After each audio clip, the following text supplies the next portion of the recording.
Hi guys, Dom here, back with another weekly vlog. This week I wanted to talk about something, it's not directly esports related, but it does affect competitive games, a lot of competitive games, especially free-to-play ones.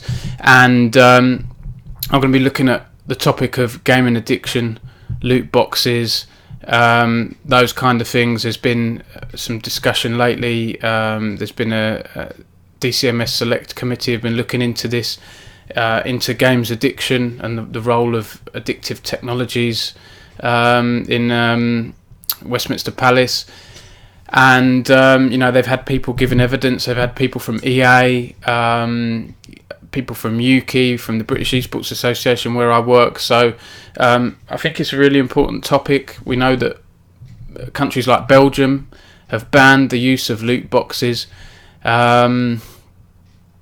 Will it happen in the UK? We don't know.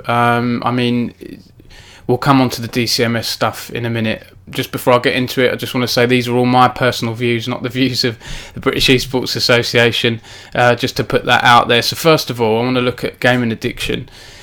There was a radio report I heard a few weeks ago, which had Kieran Holmes-Darby on there, from an MD from XO Esports, as you probably know, who have the League of Legends team in the LEC, and a person who, let's have a look here,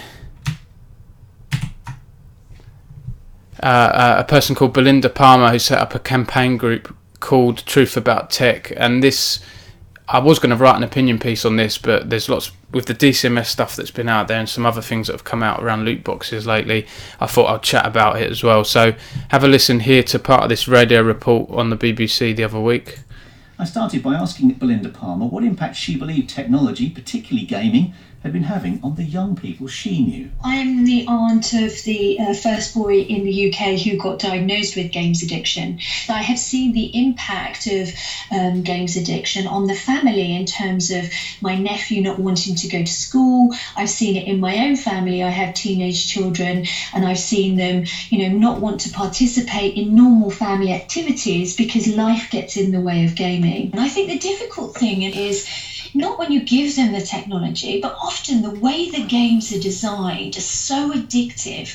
The graphics are so wonderful that they become so immersed in the level of dopamine hits that the games now provide.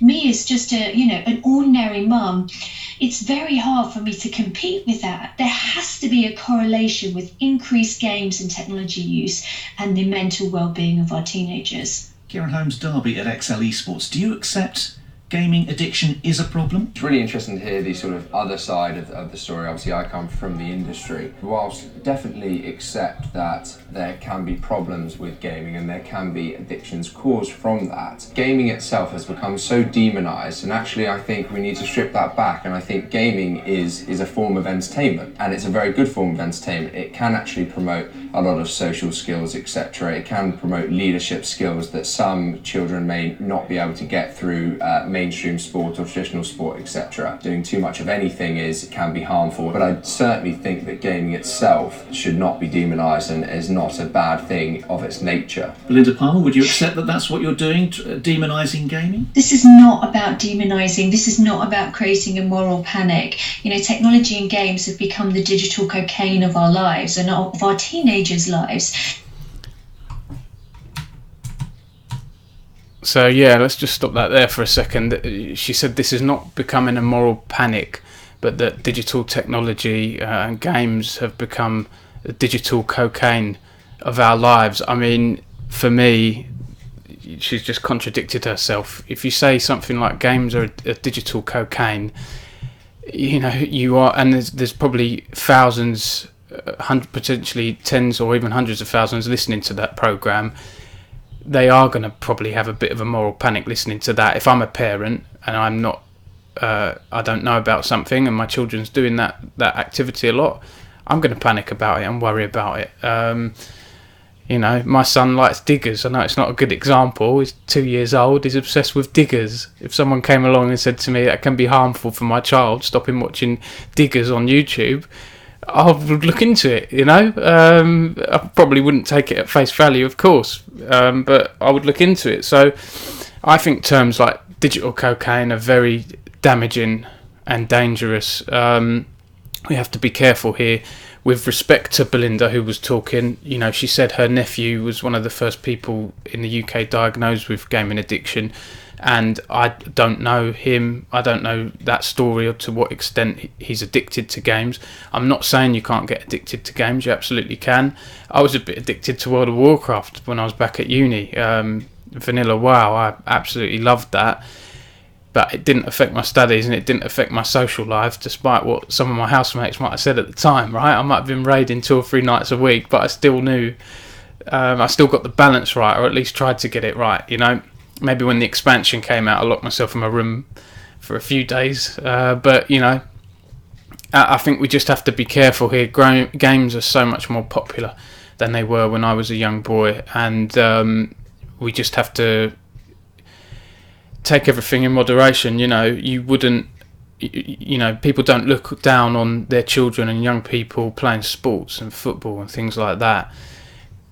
But on the same time, you wouldn't want your child to play football every day, 8-9 hours a day, or whatever, 6-7 hours a day like the professionals do, because they're going to pick up an injury. Of course they are. Everything in moderation, you know. So yeah, I just think things like that is terms like that are dangerous, you know.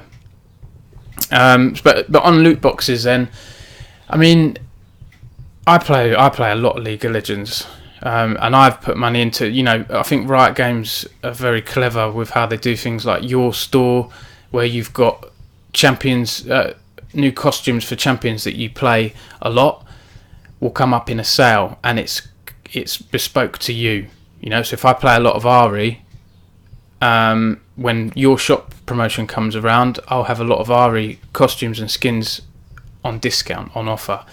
You know, that's a way of, you know, games companies still need to make money at the end of the day. Do I agree with, I will say I don't agree with loot boxes being added into full price games. I played FIFA Ultimate Team back in FIFA 12 when it came out. It was fantastic. I had like a team of inform Arsenal players, and I used to save up FIFA coins and do trading on the auction house and spend loads of time making FIFA coins, making a great inform Arsenal team. And for what? After 1 year, it was over because everyone had moved on to FIFA 13, and all that time I spent trading the market in the game and spending some real life money. I probably spent 50 quid or so, 50 or 60 quid in that year. I didn't spend much on packs, but every now and then when there was a sale on, I'd buy it, you know. And if I spent £50 on the game as well, that's over 100 quid I've spent on that game in a year. League of Legends, I've been playing for like, when was it now? 2012 I started, so yeah, just coming up about 7 years now. And there's a website you can use to check how much money you've spent. And the last time I checked a few years ago, I'd spent about 300 quid, but I don't mind that because League of Legends is free. You don't have to pay a cost, obviously, to play it from scratch, but you can pay more for skins and things like that. You know, you watching this, you'd likely play League of Legends or know about League of Legends anyway. But I thought something that was interesting, because I have bought loot chests and things like that, like the other month when they had the promotion on, what was it, MSI promotion. I bought like 10 loot boxes because I was farming for these tokens so I could get the Prestige Evelyn skin, you know. And when I've said that to people who don't play League of Legends, when they say, "How you been, Dom?" You know, this was like a month or two ago. I said, "I've been playing a lot of League of Legends. So I'm grinding for this Prestige skin." They sort of looked at me and smiled as if to say, "You're addicted, mate." You know, it was just for that month. But yeah, sometimes you do have to step back and, you know, take everything in moderation. Like, I didn't need to do that. I did it because I wanted to, and I did it in my spare time, and I made sure it didn't affect my real life, you know. There was something here I want to talk about from a Jim Sterling video, and it's this notion of hook, habit and hobby. And it's a talk from this game developer who talks about whaling, and whalers are known as people who spend a lot of money in free-to-play games, like upwards of hundreds or thousands of pounds, and they're known as the whales. You know, the developers will get lots of players playing their game and not spending a penny. I'm sure there are people that play League of Legends don't spend a penny on skins and things like that, and unlock the champions slowly just for the in-game currency you can get from leveling up and getting XP from playing matches and things like that. But I just want to play this because I thought this was an interesting like a sort of trend or strategy that some developers use to get people to pay extra money in the free-to-play games. No-brainer, you would be crazy to turn it down as a player. The reason to give a really good deal up front is by making people spend up front, they are also emotionally committing to your game, their retention will go up. And the first spend is, it breaks the ice, then they think of themselves as spenders in the game. It's okay for me to spend in the game. Lots of people are otherwise have this wall up, I will never pay for a mobile game. So you need to break the wall first. We'll get... So yeah, I mean, that's interesting what he's saying, and I've got an example of that myself. My wife used to play Hearthstone on and off a few years back and was just adamant that she wouldn't spend a penny on the game. And of course she got to a point where she was leveled up a little bit and she was playing people that had better cards than her, and she just stopped playing the game at that point because she couldn't beat them. And at that point, you know, she was hooked. They'd hooked her in, Blizzard, to play the game. What was it called again? Hook, habit, hobby, and it was becoming a little bit of a habit for her. She was playing some evenings, every other evening, just a few games, like, you know, 30 minutes or an hour or so, but it didn't become a hobby because she refused to go to the next step, and you know, the developers failed to break her wall down. I mean, she is incredibly stubborn, but I digress. So yeah, moving on to this DCMS Select Committee, I think this is really important. This was announced late last year. I did a story on it on Esports News UK, and it's going on now. You know, people in the games industry are giving evidence to the government, and I guess the government are going to decide, you know, should they change the law in the country. I mean, are video games gambling? If you'd have asked me 2 years ago, I would have said no. Having seen a lot of this evidence now, and having seen how loot boxes work, and you know, World Health Organization now are recognising gaming addiction as an official disease. I'm not sure if I fully agree with that. I'm not saying people don't get addicted to games, but you can get addicted to anything. So, you know, could you get addicted to swimming and, you know, swim yourself to death? I know that's an obscene example, and then die from exhaustion or something. Is that I'm sure there are some people out there that might be addicted to, you know, forms of exercise and things like that. Do we have to call it gaming addiction? You know, is it not technology addiction? You know, social media, people are addicted to social media. Some people who don't play video games, don't play free-to-play games, might be addicted to Instagram, big time addicted, on there all day. On my Facebook, there are some people who are on Facebook all day. I can see they're posting and liking, they're sharing, you know, and we're seeing this, it's becoming a mental health issue now for particularly young people. So we have to be mindful of that. But this DCMS Select Committee, you've probably seen the clip of EA describing loot boxes as, what did they call it now? Surprise mechanics, and a lot of the gaming community was up in arms over that and thought it was a ridiculous statement to make, you know, sort of comparing loot boxes in games to Kinder eggs and things like that. I can see how EA have made that comparison, but I'm sorry, the digital video game loot boxes are completely different to Kinder eggs and the Lego minifigures and things like that. It's, you know, you're buying something with a Kinder egg or a minifigure, you're getting a physical object that you've paid for. You're buying 10 packs in FIFA, they're completely obsolete when the next FIFA game comes out, you know. And yes, you technically still, well, I don't even think you own those virtual objects, do you? I know in the World of Warcraft terms of service, and a lot of games like that, you don't own your character, you don't own any of your items. Blizzard owns, the developer owns everything.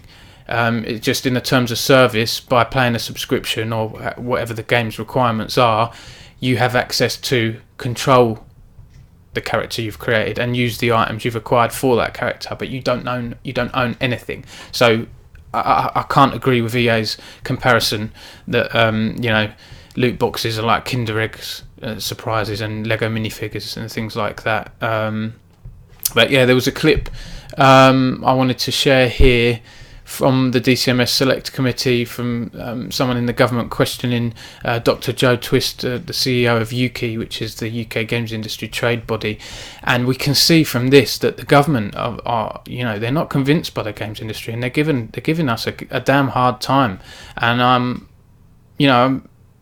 I'm not sure which way this is going to go. It'll be really interesting to see what the DCMS decides around loot boxes. But here, I'll play this clip now so you can see it. Said that to ourselves, and basically came up with that surprise mechanics and with no ethical implications. We did receive some communications from gamers who, again I'm going to read here, they rejected the characterisation. One game actually wrote to us saying that EA's testimony was, I quote directly, a barefaced lie. Are you out of step with gamers on this issue? You sort of, you're skating around the idea that this really has any, actually you just said that it didn't have any ethical implications. Gamers that contacted us say that it does, very clearly. So are you out of step with gamers? First of all, I don't use the word gamers. I think it carries with it a lot of baggage. And I think... Customer well, we don't use customers either. What do you use? I think we know what Julian's referring to. Okay. Down to that. Thank you. Yes. So players can be very vocal, and that's why we're a very responsive industry. And you saw the responsiveness of certain companies when loot boxes suddenly became a Daily Mail headline.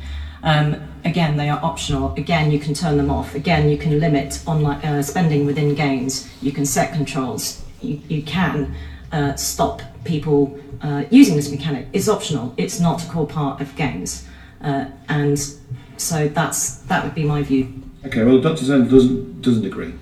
His research effectively suggested that there was a link between spending on loot boxes and problem gambling, and in fact Okay, so there you go. You can see that the DCMS are, looking into this evidence that suggests there's a link between loot boxes in video games and problem gambling. And I'm sure there are people out there. I knew someone on my Xbox Live friends list a few years ago who spent upwards of £400 to £500, or possibly more. I think he knew someone that spent over £1,000 on digital packs in FIFA. That's just for 1 year. That was just for one game, FIFA 12 or FIFA 11, whichever one it was. And I did an article recently as well on highlighting some comments from a pro FIFA player. I can't remember who it was now. I'll try and dig it out and put it in the link in the description. Or a semi-pro player who was saying that it's really hard for pro players because they have to spend so much money on the packs to get the best players, and it's all a random chance. A lot of the best players are the legends, players from previous eras, like Ruud Gullit, players that have retired now, Thierry Henry. Some of those are the best players in the game, I believe, and the drop chance in the loot boxes has got to be less than 1%. It's got to be less than like 0.2% or something like that. I know that some developers are starting to reveal those odds now, but damn, they don't make it obvious where those odds are. Not to me anyway. I certainly don't know what the drop chance is in certain games of getting a certain item. Maybe it's improved. I seem to recall Overwatch had some better ones, but anyway, moving on. So that's kind of my thoughts on addiction. The next step is to wait and see what the DCMS decide, if they decide to change any of the laws, or if the UK Gambling Commission are going to change their mind on anything in the future. I remember pouring through a UK Gambling Commission report a couple of years ago, which looked into esports, and buried in this report there was a section that titled something like "Are video games gambling?" And I thought at the time, oh, that's ludicrous, and I read into it, and they were looking into. There was this detailed report on whether Hearthstone is gambling, or it was looking into whether esports is a game of chance or a game of skill. And it was a detailed report on Hearthstone. Eventually, they concluded that it is inconclusive. They can't prove that it's not a game of skill. I mean, Hearthstone, I think, is a good example of a game that is. There is a lot of chance to it, but there's a lot of skill as well. Deck building, figuring out which decks are strong in the meta when a new expansion comes out. All different card synergies, when to use cards, how to use the cards. I watched a Hearthstone player called Ties. I think it's pronounced Ties. It's THISJ or THISZ, something like that. And he's just an incredible player. He's doing things that I didn't even think were possible. So yes, it is a game of chance, but it's also got elements of skill to it as well. Otherwise, Joe Bloggs down the street would become a Hearthstone pro overnight. So moving on from the loot boxes stuff, guys, UKLC starts up again this week, the UK League of Legends tournament, so I'm looking forward to that. There was some drama on Twitter recently. We had I think it was Prosfair, a player for Fnatic, and Crane, who was a League of Legends manager for Berlin International Gaming and has been in the UK scene, putting up some tier lists, and they leaked. They included two orgs that hadn't officially revealed their player rosters yet, and its man said that leaking is bad and hurtful to the league when it comes from people within the scene. I put up a post saying, like, I can see why he's saying it's hurtful, because I know that LVP and Riot UK reward. Offer rewards-based incentives to performance-based incentives to the UK orgs taking part in the UKLC. So I believe it's dependent on results, reach of social media posts, and so on and so forth. So leaks do harm them slightly in that regard, because they might get fewer hits for their reveals. But then you could argue it the other way. You could argue that when people are leaking things, it's generating more interest in the community, so people will look on the official channels of those orgs and then wait and see, was that leak correct, was it false, that kind of thing. Leaks are always going to happen. You can't stop people publishing information. I get people DMing me still pretty regularly with bits of rumours and things like that, because they don't want to publish it themselves, or I can talk to other people and then work out a story from there. There will always be leaks, and you can't stop it. And if it's newsworthy, it's going to come out. You can't stop leaking things just because an organisation will receive however much less money. I'll tell you now, that is not the concern of journalists and publications. They will want to get the most interesting and relevant stories out there. But I can see where its man's coming from, and I want the UK League of Legends scene and the UK esports scene to thrive. So I can see both sides there, but it comes down to the org, doesn't it? Then if the leak happened, then are they waiting too long to publish it? Are they telling the wrong people this information and it's getting out? Or are players talking to other players in the scene and it's getting out? That needs to be stamped out. So that's my views on that. And then a little bit on me. Be going through the applications for the sales exec role and the social media exec role on Esports News UK. The new workspace I'm in is coming along quite nicely. Sorry about this in the background. That's a drawing of my son. That I want to keep this nice and clear in the background. I'll have a green screen or something in the future. And then I've been playing a lot of Teamfight Tactics lately. It's a great game.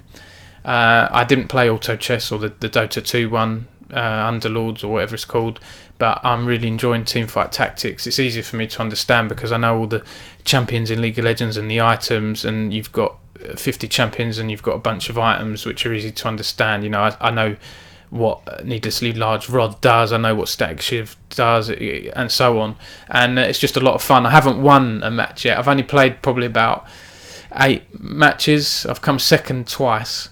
But I can see that getting quite addictive. But the games are long, It's you could play a game of Teamfight Tactics or a game of Summoner's Rift. It's like if you get to first, second, or third, the matches for me. I played a match earlier. It was almost 40 minutes. So it'd be interesting to see what Riot does as that comes out of beta and has a full launch. But yeah, that's it from me, guys. Interesting to hear your thoughts. Did you like this, or did you hate this? Let me know if you want me to talk about anything else. I'm going to keep pushing myself to do these weekly vlogs. I'm quite enjoying them, quite quick and easy to do, and it offers something different, like I keep saying every week, from me just writing stuff. And I hope I didn't say too much this week, because I said it so much last week and it was horrible. But thanks for watching, guys, and see you soon.